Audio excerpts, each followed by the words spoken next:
আসসালামু আলাইকুম রহমতুল্লাহি বারাকাতুহু। জামাতে ইসলামের লোগো নিয়ে বাম এবং সেকুলার পাড়ায় যে শোরগোল শুরু হয়েছে, মনে হচ্ছে যে তারা একজন ইসলামিক স্কলার বনে গেছে।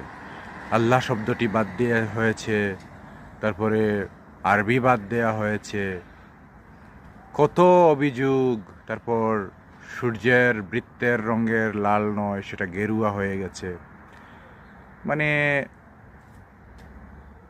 একদম গবেষণাধর্মী একটা তারা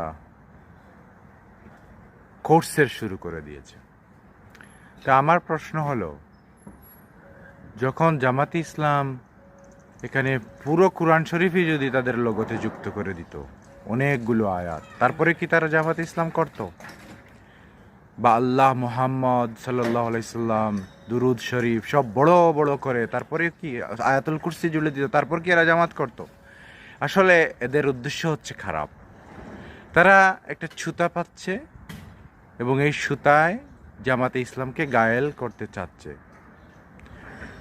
যদি এরা আগে থেকে করত, জামাতে ইসলাম কেউ যদি করত আর যদি আপত্তি তুলতে, না এখানে তো আল্লাহ বাদ দেওয়া হয়েছে, যদিও বাদ দেওয়া হয় নাই, সেটা উপরে আমরা দেখেছি সেটা আল্লাহ আছে, সবই আছে, শুধু এই একটা আয়াত বাদ দেওয়া হয়েছে, ইকরা ফিদ্দিন, এইটা বাদ দেওয়া হয়েছে। তো এটাও তো ফাইনাল কোনো লোগো না। আর দলের সাথে তো জামাতে ইসলাম আছে। জামাতে ইসলাম যদি ইসলাম শব্দটা বাদ দিত তাইলে একটি কথা, আবার ইসলাম শব্দটা যখন বাদ দিত তখন তারা বলতো এটা তো আওয়ামী লীগ হয়ে গেছে, আওয়ামী লীগ তো আওয়ামী মুসলিম লীগ ছিল, মুসলিম শব্দটি বাদ দিয়েছে। তার মানে যে যেদিকে ওদের দুধারি তলোয়ার,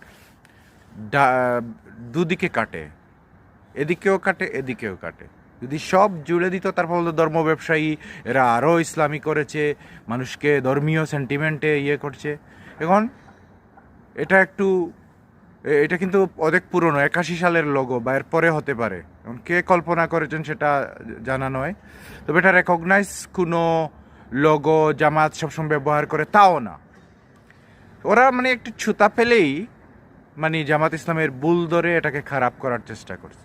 যেমন ইসলামী ব্যাংকের ব্যাপারে 2017 সালে মাফিয়া এসালাম গ্রুপ হাসিনার সহায়তায়, হাসিনার আর্মির সহায়তায় দখল করে নেয় ইসলামী ব্যাংক। তো সেটা থেকে সেই চুর মাফিয়াদের যখন সরিয়ে দিচ্ছে, তখন তারা আবার বলছে আমাদের সরিয়ে দিল কেন, আমরা এখন কই যাব, আমরা খাবো কিভাবে, তোমরা যখন আসো মাফিয়া, ওরা চুর, এটা ভিতর থেকে এটা ধ্বংস করার জন্য কাজ করছো।